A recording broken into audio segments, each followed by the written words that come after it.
Your own understanding, truth under Babylon's empiricism. What up? I have a wonderful revelation. Actually, I was playing basketball the other day. Doing my thing down there, trying to stay conditioned.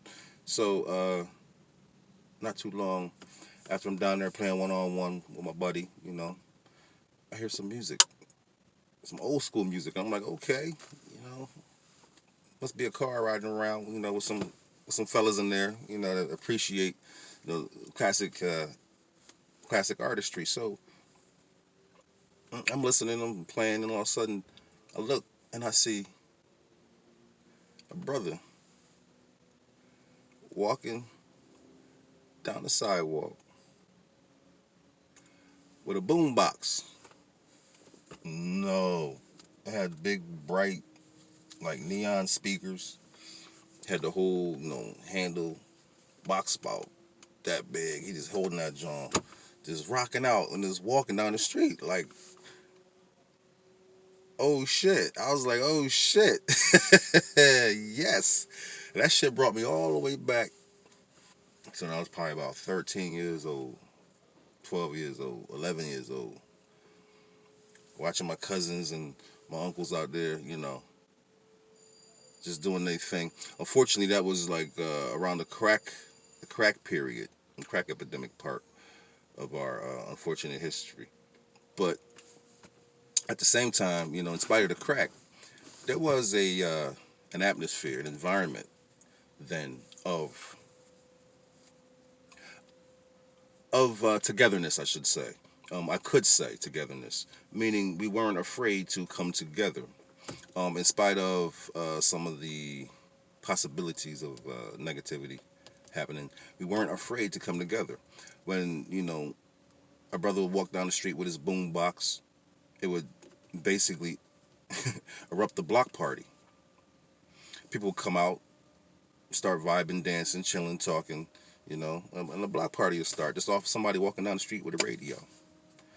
And that was a popular thing back then. They'd walk down the street, with their boom box. They had the, Adidas or Pumas with their fat laces, whatever, and they was just vibing with the music, vibing with the fresh energy from the art form, inspired by the culture. So, and this is what I was paying attention to as a child. Not really the crack. I didn't really pay attention to that till later on. I got a little older. But as far as, what was going on, in spite of the crack, with the culture, I appreciated it, and it actually left something in me, and it actually awakened the other day when I was playing basketball when I seen the man walk down the street with that boom box. Had big bright neon speakers, and had the music had to be. I can't even tell you the decibels, but it wasn't like any regular boom boxes you would have back in the 80s and in the late 70s. You wouldn't have anything like that. I mean, those were loud, those were nice, had nice bass to them, but this was amazing. It was amazing. So obviously, the acoustic technology today and all that stuff is, much greater. But I was amazed at the fact that it resonated that much. Like I had to be at least, uh, I would say probably 100 yards from him, maybe a little bit more than 100 yards, and it sounded like he was right next to me. Like right next to me with that big ass box. It made no sense. I was like, wow, that's what's up. So I gave him a little salute because I knew what he was doing. I knew what he was doing because he walked up and down that block. Even when the sun went down, he was walking up and down that block. I don't know what he was doing, but I could tell you there is things within the culture. There are protocols in place that have been set in place within the environment, the natural environment, and within the people, the natural people. Uh, and I said it before. I don't know if I posted the video, but I'm going to post it, and I might have reference to it. Maybe not, because I don't reference this much at all, only because of the stigma behind it. But I could tell you, God left a perfect place, and there's no need for us to expect anything remotely close to what we visualize as God returning. That is idiotic and irresponsible at best. left the perfect place, a perfect environment to support perfect people. So anything that happens within that perfect place, that perfect system, there is a perfect protocol to remedy that. Now, it might not look like perfection right now, which is elementary. It might not look perfection right now, but it will be perfected by the perfection that was left by God Himself. So there's no need to expect, and there's no need to unexpect the people of the environment, the natural environment, to correct and get it back perfect. There's no need to lose faith in that. Don't lose faith in people. That is the key to freeing yourself and others. Don't lose faith in the people. The religious dogma, the things that follow, all the different faiths, quote unquote.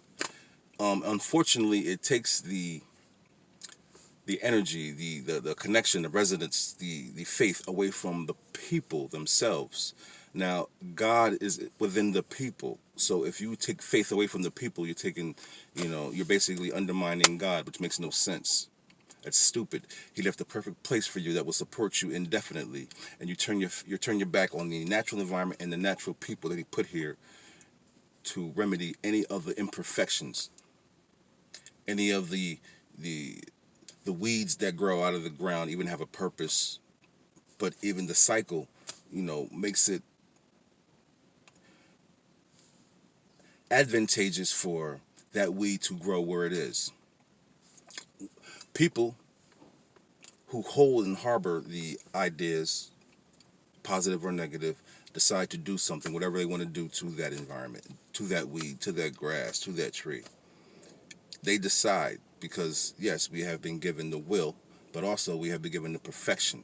We decide whether or not we want to use it or not. And that's what we are doing. We're deciding not to use our perfection in spite of the fact that grown men understand that oppression is definitely apparent, and there's no need to wait for some fucking deity or whatever to float out of the sky to help you. It makes no sense. If you understand the concept that you are trying to hold faith into, which is basically God, why would you think that He would need to return to fix something? Why would you think that He would need to leave imperfections here so, you would be all day, every day, at odds with everything else that He created to be around you? Makes no sense. So obviously what He put here is here for a reason. How He put it here is here for a reason.